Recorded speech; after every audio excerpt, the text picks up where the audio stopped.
那些大量接受印度移民的国家，如今都变成什么样了？根据联合国2024年世界移民报告的数据，印度有大约1800万侨民散居海外，而印度政府的数据则更为吓人，说是海外印度人已经超过3500万，散布在全球210多个国家里头。不单从数量上独步全球，印度移民从成就上那也是骇人听闻。从执掌谷歌的桑达尔·皮查伊到为微软掌舵的萨提亚·纳德拉，从数量与日俱增的加拿大国会议员到英国首相苏纳克，无不是旁人难以企及的高度。可另一边，则是印度移民给各国社会面带来的万物恒河化与随时随地自由飞翔的负面影响，正在加剧国际社会对印度移民的排斥。两者结合，就像是印度在下一盘大棋在用另一种方式彰显其全球独一份的非常难评的国际影响力，和一贯以来印度魔幻的作风十分匹配。今天我们就针对这个情况，用一期视频来简单聊一聊接收了大量印度移民的国家现状如何了吧。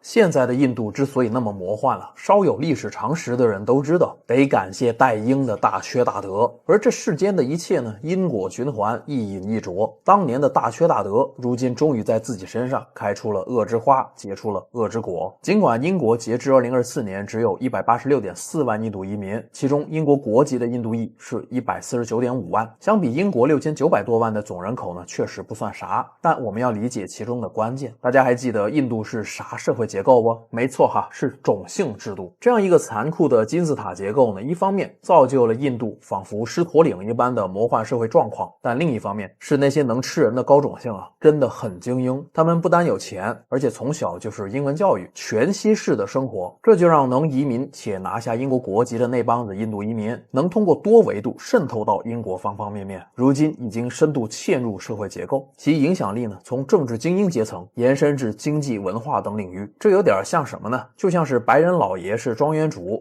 是殖民家，然后印度人的高种姓精英一方面做着买办的事情然后发财，一方面成了白人老爷的管家。再之后借助政治格局的变化，比如普世价值观的大行其道，进而变成政治正确，影响到社会与政体后从管家一下子就成了比白人老爷稍微低一点但也差不多可以上桌吃饭的合作伙伴。这一点我们用一些数据就很直观了。根据英国央行的数据印度裔群体每年为英国经济创造约25亿英镑增量价值，其行业分布也呈现出高度的专业化特征。在 IT 领域印度技术人才占伦敦金融城科技岗位的 35%。在医疗系统中，2023年英国签发的14万份健康和护理签证中，有39000份授予的是印度公民，占比高达 27.9%， 直接支撑了 NHS， 也就是英国国家医疗服务体系的运转。这样的现状也导致了后续英国爆发反移民风潮时，英国的卫生大臣都要跳出来警告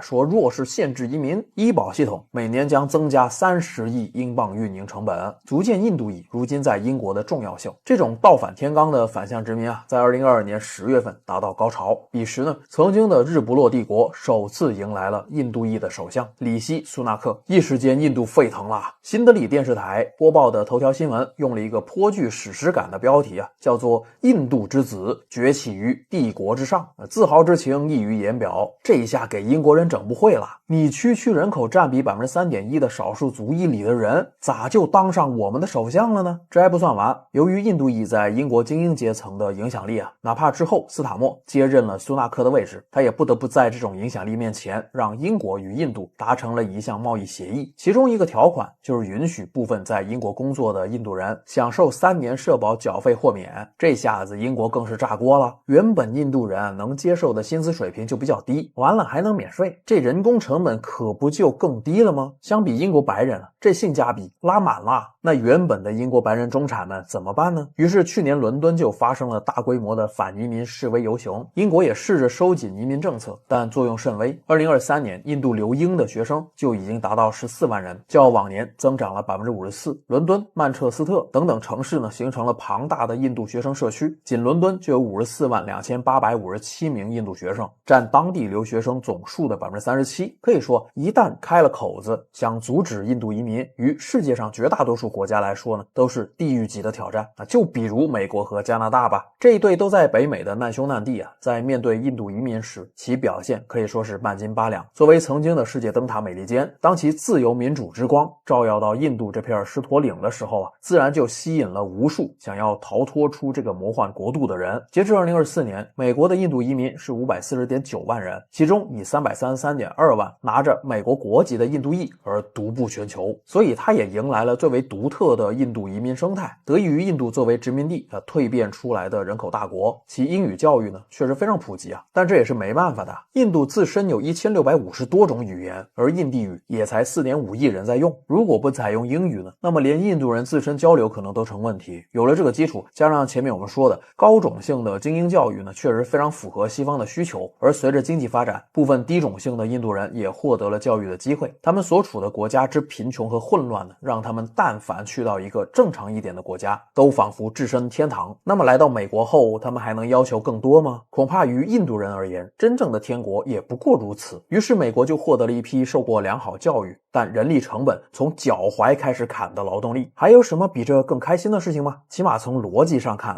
这堪称完美。可惜呢，故事才需要逻辑，现实世界并不需要。所以在印度人凭借自身薪资和能力优势进入美利坚的企业生态后，一场变革悄然发生。是怎样的变革呢？想必大家也都听说过了。简单来说，就是一个美国公司只要进了一个印度人，那么他就会想方设法让更多工资要价比其他员工低得多的印度人也进入这个公司，然后进入公司的印度人也都这样想方设法的让更多印度同胞进入该公司为公司大大地降本增效。接着他们开始呢拉帮结派，通过叠罗汉的方式把其中的一些人堆到中层高层，再由这些掌握权力的人把更多印度同胞捞进来继续叠罗汉，直到这个公司的高层或者股东呢被架空，让其变成一个印度人在运作的公司为止。这样的战术也解释了为什么美国 H1B 签证能有 70% 都落入印度人手中。中国人虽然排名第二，但其占比是断崖式落后的，只有印度人的1/7左右。毕竟呢，这些大公司出具的雇主申请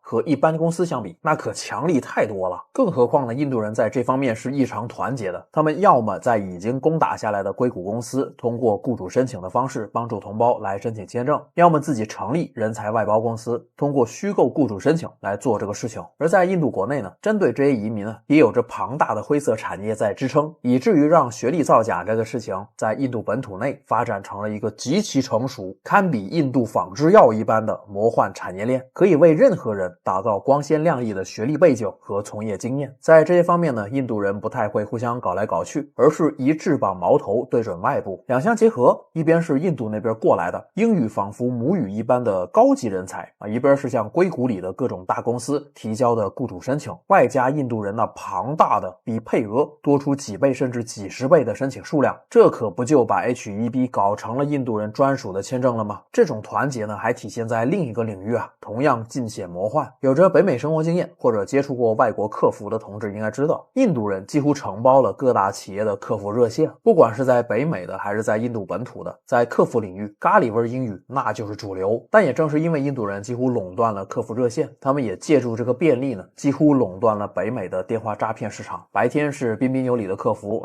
晚上就摇身一变，要么是移民局的，要么是国税局的，要么是联邦调查局的，要么就是加拿大皇家骑警的，那总有一款能吓住老实的北美人。就这样北美60岁以上老人被骗走了超过 1.75亿美元。同样的，在电诈领域，印度人也不会互相检举揭发，而是默默的一同扩大市场，互通有无，一遍又一遍洗涮着北美人民的钱包。特朗普再次入主白宫后呢，一下子把 H1B 签证的申请费用从几千美元拔高到了10万美元，或许未来可以一定程度抑制印度移民了，但加拿大就没有那么好运了。作为我曾经生活过较长时间的国家，其随着从2015年11月开始一直到今年3月份才结束的自由党执政，已经越来越白左化。最直观的结果呢，就是印度移民的爆炸式增长。2015年时，印度留学生仅 3.1万人，持临时签证的人是 12.8万，在各种族裔中完全排不上号。可到了24年，印度移民飙升到了 287.6万人，相比 4128.86 万的总人口呢，去到了 5% 的比例。而在像多伦多之类的主要城市中，其比例则更高，可以去到 11.5% 到 14% 之间，部分社区甚至可以达到 20%，相当于每5到8个人就有有一个印度人。加拿大呢，虽然作为移民国家对移民的管控和移民进入国内后的基层治理也称得上经验老道，但在印度成熟的一条龙定制化造假移民产业链面前呢，这些经验和手段